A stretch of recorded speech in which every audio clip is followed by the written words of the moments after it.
The ballroom was silent. Once it had echoed with music, laughter, and the clinking of crystal glasses. But tonight, the chandeliers glowed dimly, their golden flames swaying as though they too grieved.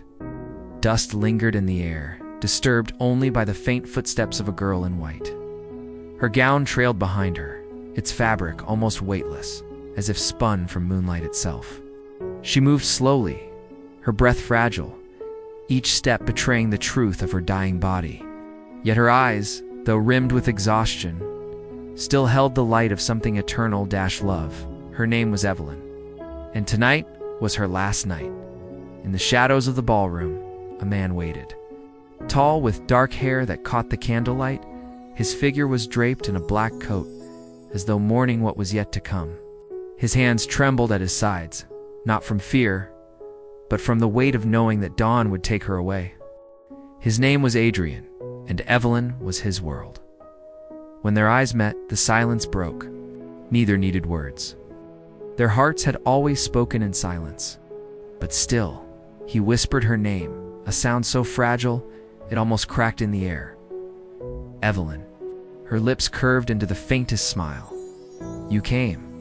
Adrian stepped forward, his boots echoing on the marble floor. "I would come to the ends of the earth for you. You know that?" Her fingers trembled as she reached for him. "We have only tonight, Adrian.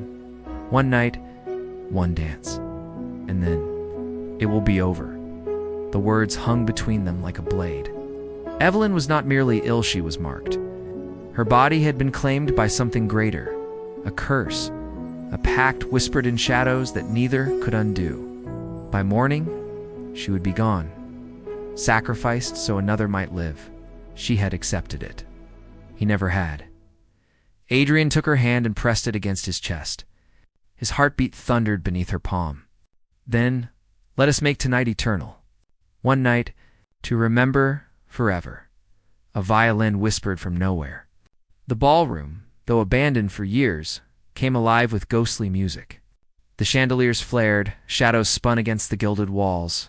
The cracked mirrors reflected a world that was both real and unreal. Evelyn looked around, startled, and then back at Adrian. "Do you hear it?" She whispered. "Yes," he breathed, pulling her close. "It's as if the night itself wants us to dance." And so they did.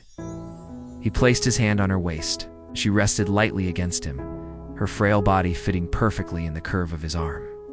Slowly they moved across the ballroom floor, her gown trailing like mist, his steps strong enough to guide her even as her strength failed. Each turn, each sway, was a defiance of fate itself. As they danced, Evelyn's mind drifted back to the first night they had met. It too had been in this ballroom years ago, when laughter filled the air and life stretched endlessly before them. She had been radiant then, full of hope, her cheeks flushed with youth. Adrian had stood in the corner, too serious, too reserved, till she had taken his hand and dragged him into the light. "You hated dancing," she teased now, her voice faint. "I hated everything. Until I met you," he whispered. She smiled, her head resting briefly against his chest. "And now? Now I hate only the morning." The violins swelled, joined by ghostly cellos, as though unseen musicians had risen from the grave to honor their final waltz. The world outside the windows was drenched in moonlight. The city was silent, the stars sharp against the velvet sky. But inside the ballroom, time felt suspended.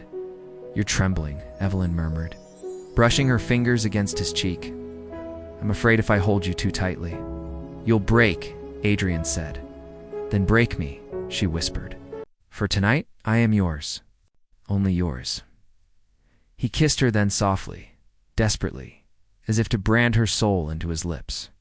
The kiss was not of passion alone, but of grief, of farewell, of rage against a world that would steal her away.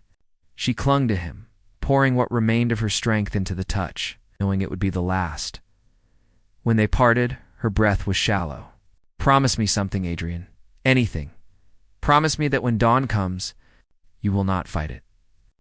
"Let me go." He froze, his jaw tightening. "You cannot ask that of me." "I must." Her eyes glistened with tears.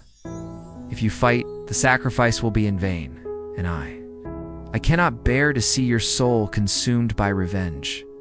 Let me go, Adrian. Let me be your memory, not your curse. He held her closer, his face buried in her hair.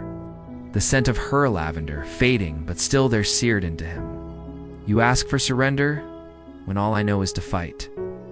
Then fight tonight, she whispered. Fight for this dance, this kiss, this moment.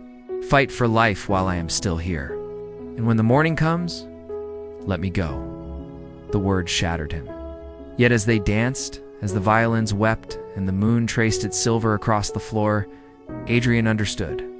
Their love was not measured in years, but in this night, this dance, this breath. Evelyn lifted her gaze, her eyes shimmering with a light that seemed already halfway to the stars. Do you believe in forever, Adrian? He kissed her brow. I believe in you. And so the night stretched on, carrying them in its arms, as though even the universe mourned what was to come.